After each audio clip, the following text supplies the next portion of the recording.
18 লাখ কোটি টাকা ঋণে ডুবিয়ে হাসিনা যেভাবে উন্নয়নের গল্প বানাতেন, আওয়ামী লীগের অর্থনৈতিক উন্নয়নের খেসারত হলো 18 লাখ কোটি টাকা ঋণের সাগরে জাতিকে ডুবিয়ে দিয়ে অর্থনৈতিক উন্নয়নের ভুয়া বয়ান সৃষ্টির পাশাপাশি বেলেগাম পুঁজি লুণ্ঠন ও বিদেশে পুঁজি পাচারের এক অবিশ্বাস্য রেকর্ড সৃষ্টি।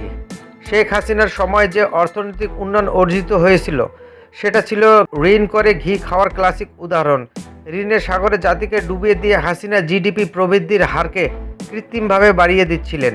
হাসিনা তার স্বৈরাচারী শাসন আমলে তার পরিবার, আত্মীয় স্বজন, দলীয় নেতাকর্মী, কতিপয় অলিগার্ডস, ব্যবসায়ী এবং পুঁজি লুটেরাদের সঙ্গে নিয়ে সরকারি খাতের প্রকল্প থেকে যে লাখ লাখ কোটি টাকা লুণ্ঠনের প্রাতিষ্ঠানিক ব্যবস্থা গড়ে তুলেছিলেন তার ভয়াবহ কাহিনী তার পতনের পর উদ্ঘাটিত হতে শুরু করেছে।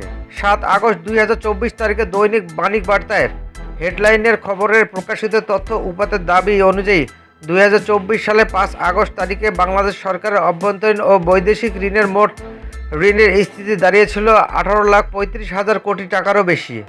অথচ 2009 সালের 6 জানুয়ারি শেখ হাসিনা ক্ষমতাসীন হওয়ার দিনে বাংলাদেশ সরকারের অভ্যন্তরীণ ও বৈদেশিক ঋণের স্থিতি ছিল মাত্র 2,76,830 কোটি টাকা। এর মানে এই দুই ঋণের স্থিতি অঙ্কের পার্থক্য দাঁড়িয়েছে 15,58,206 কোটি টাকা। গত 5 আগস্ট পালিয়ে যাওয়ার আগে হাসিনা এই সুবিশাল 18,35,000 কোটি টাকা ঋণের সাগরে দেশের জনগণকে নিমজ্জিত করে প্রতি বছর মাথাপিছু জিডিপির উচ্চ প্রবৃদ্ধি দেখিয়ে চলেছিলেন, যাকে বলা চলে নিকৃষ্টতম শুভঙ্করের ফাঁকি ও জনগণের সঙ্গে ভয়ঙ্কর প্রতারণা।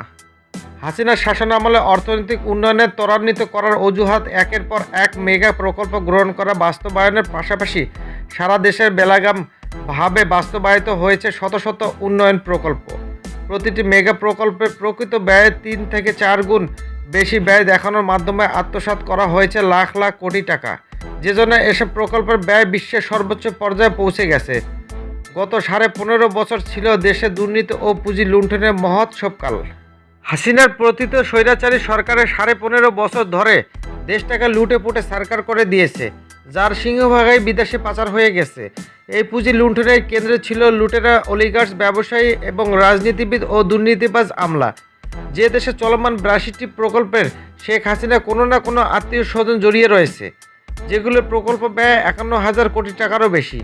হাসিনার পরিবার, আত্মীয় স্বজন এবং অলিগার্স ব্যবসায়ীরা শুধু নয়, আওয়ামী লীগের প্রায় সব মন্ত্রী, সংসদ সদস্য, উচ্চতরের নেতা কর্মী, এমনকি স্থানীয় পর্যায়ের নেতাকর্মীরা গত 15.5 বছরে কোনো না কোনোভাবে দুর্নীতি, পুঁজি লুণ্ঠন ও পুঁজি পাচারে জড়িয়ে গিয়েছেন।